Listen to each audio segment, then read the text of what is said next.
Yo yo yo, salut les turfeuses, salut les turfeurs, bienvenue pour un nouveau pronostic de Benoît Requin. Ok, place au pronostic du quintet du mardi 7 mars, direction Chantilly pour le prix Joker, plat 1600 mètres, 16 partants, réunion 1, course 1, indice de confiance 1 sur 5. Cette vidéo, je la tourne avant l'arrivée du quintet de ce lundi, je reviendrai dessus demain. Ok, c'est parti, on commence le pronostic et on commence avec le numéro 1, Roc Blanc. Et on écoute l'entraîneur Michael Delzangle. Roc Blanc est un cheval que l'on doit monter à sa main, il a tiré un numéro à la corde correct, il est resté très bien depuis sa dernière course et il a une chance pour terminer à l'arrivée du quintet. Ce numéro 1 fait partie de mes préférés, je l'ai gardé très haut en deuxième position et je dois rajouter attention que ce quintet il est vraiment très ouvert. Donc, ce numéro 1, ça donne en japonais Watashi no Nibame no Okiniri. On enchaîne avec le numéro 2, Scottish Anzem. Et on n'aura pas les commentaires de l'entraîneur qui est parti pêcher. C'est André Fabre. Ça fait longtemps qu'il est parti pêcher, lui. Il n'est jamais revenu. J'espère qu'il va bien quand même. Alors, ce numéro 2, moi je l'ai gardé, mais plutôt en bout de combinaison. Ce numéro 2, Nanai. Non, ce numéro 2, comme je l'ai mis en... C'est le numéro 2, Dokei. On passe au numéro 3, It's All a Dream, et on écoute Andrew Holinshid.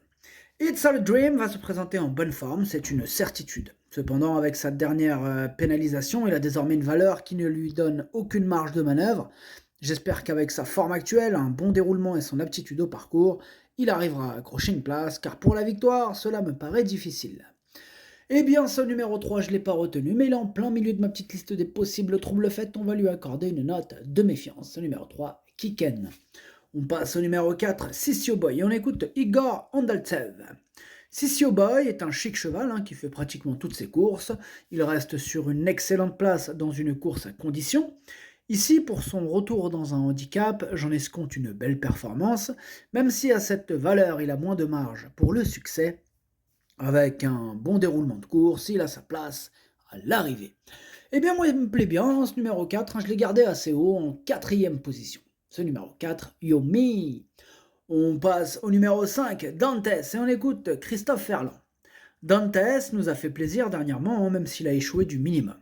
Sa performance étant très bonne, il est toujours en bonne forme, et logiquement, avec un bon déroulement de course, il devrait pouvoir très bien courir.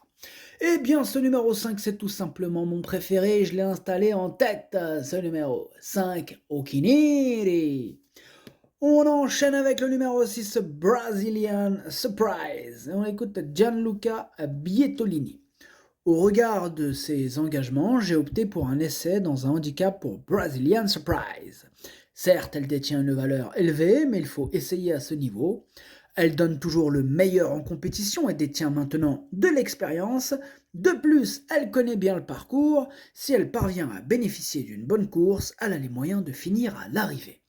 Eh bien, ce numéro 6, c'est lui mon gros regret, c'est mon cheval de complément en cas de non partant. Attention, possible cassage en vue. Ce numéro 6, Kokai. On passe au numéro 7, Exciting, et on écoute David Smaga. Exciting vient de bien courir, échouant pour un meilleur classement tout à la fin. Le cheval est resté dans un bel état de forme et il devrait être capable de bien se comporter. Eh bien, ce numéro 7, en revanche, lui, je l'ai retenu. Sachez que c'est lui le 8e de mon pronostic. Ce numéro 7, Hachi. On passe au numéro 8, Outon, et on n'aura pas les commentaires de l'entraîneur. En même temps, c'est qui l'entraîneur? C'est Yann Barbero, c'est le capitaine. Donc évidemment, il ne peut pas être sur le bateau, on est d'accord. Donc voilà. Donc amuse-toi bien, il est avec Fabrice Chappé, André Fabre, ils sont tranquillou culou, amusez-vous bien tous les trois. Alors, ce numéro 8, c'est un regret, c'est mon deuxième cheval de complément en cas de non partant. Pourtant, il fera partie des chevaux les plus en vue, donc voilà, j'assume, je l'ai volontairement mis de côté. Donc voilà, j'en ai préféré d'autres. Ce numéro 8, donc mon deuxième cheval de complément, Idomeno Kokai. On passe au numéro 9, Orhancano. On écoute Ludovic Rovis. On a acheté El Orhancano à réclamer. Il a confirmé de suite sa forme avant de bien se comporter dans un quintet face aux vieux. Il est bien placé à la corde et capable de bien tenir sa partie. Maintenant, le lot est très ouvert et il y a de bons chevaux en haut du tableau. Face aux seuls 4 ans, j'aurais été bien plus confiant, mais il a son mot à dire, il faut compter sur un bon parcours. Eh bien, ce numéro 9, je l'ai retenu en bout de combinaison. Ce numéro 9, Nanaï. On enchaîne avec le numéro 10, Bougainvilliers. On écoute Andreas Schulz.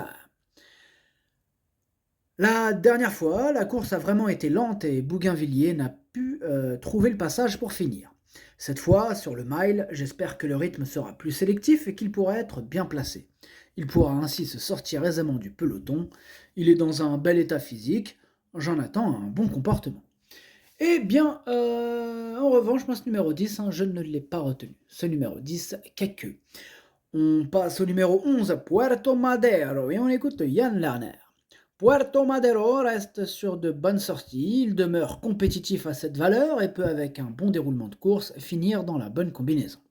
Il est peut-être meilleur sur le gazon, mais il n'a pas d'engagement sur cette surface pour le moment. Ici, on en attend une bonne prestation. S'il venait à finir dans les 5 premiers, on serait évidemment ravis. Eh bien moi, ce numéro 11 fait partie de mes préférés. Je l'ai gardé très haut, en 3e position. Ce numéro 11, Daisani. On enchaîne avec le numéro 12, Eagle Hawk, et on écoute Yannick Foy. Le 13 à la corde complique forcément les choses. Eagle Hawk prend part à son premier quintet, il faut voir s'il vaut une telle épreuve. Peut-être que oui, mais nous n'avons pas de chance avec sa place dans les stalles. Il est bien et apprécie la PSF. Eh bien moi, ce numéro 12, je ne l'ai pas retenu. Ce numéro 12, Kakeu. On passe au numéro 13, Alex Serge, et on écoute Thierry Lerner. Nous ne sommes pas trop mal logés dans les stalles et le cheval fait toutes ses courses. Alex Serge s'était déjà bien comporté à ce niveau, c'est un spécialiste de la PSF. Cela fait quelques temps qu'il est sur la brèche, mais il me paraît en bonne condition physique. Comme les courses sur la fibrée vont bientôt laisser place au gazon, on tente le coup. Eh bien moi, il me plaît bien ce numéro 13, je l'ai gardé en 5e position. Ce numéro 13, Doi. On passe au numéro 14, High Revenge, et on écoute Jean-Marie Béguigné. High Revenge ne cesse de me surprendre, je pensais l'avoir cerné l'an passé, mais il s'affirme et progresse à chacune de ses sorties. Il est resté en belle forme et bien que pénalisé au poids, j'espère le voir encore bien se défendre. En constant progrès, une place est envisageable. Eh bien, ce numéro 14, je ne l'ai pas retenu, mais c'est lui le chef et le capitaine de ma petite liste des possibles casseurs de tickets repérés, donc attention à ce 14. Ce numéro... Pardon, je m'étouffe tout seul. Ce numéro 14, Kiken. On enchaîne avec le numéro 15, Afghani. On n'aura pas les commentaires de l'entraîneur, c'est Fabrice Chappet. Il est parti pêcher avec André Fabre et Yann Barbero. Amusez-vous bien. Alors, ce numéro 15, je ne l'ai pas retenu. Ce numéro 15, Kakeu. Et on termine avec le numéro 16, Dream for All, et on écoute Ludovic Rovis. Dream for All est finalement rentré dans le quintet. La dernière fois, il a lutté avec It's All a Dream et a encore un avantage au poids face à lui cette fois. Il est en forme et adore la piste, c'est peut-être donc le moment d'essayer à ce niveau. Eh bien, ce numéro 16 non plus, je ne l'ai pas retenu. En revanche, lui, il est à l'arrière de ma petite liste des possibles troubles faits. On va quand même lui accorder une note de méfiance. Ce numéro 16, Kiken, le pronostic, ça donne 5, As, 11, 4, 13, 2, 9. Merci d'avoir suivi cette vidéo. N'hésitez pas à mettre un pouce bleu si la vidéo vous a plu. Vous aidez ainsi grandement la chaîne. Pour accéder à tous mes tickets pour la course du quintet, rendez-vous directement en description de la vidéo. À jouer avec modération. Bonne chance. Chopez-le-moi. Ciao.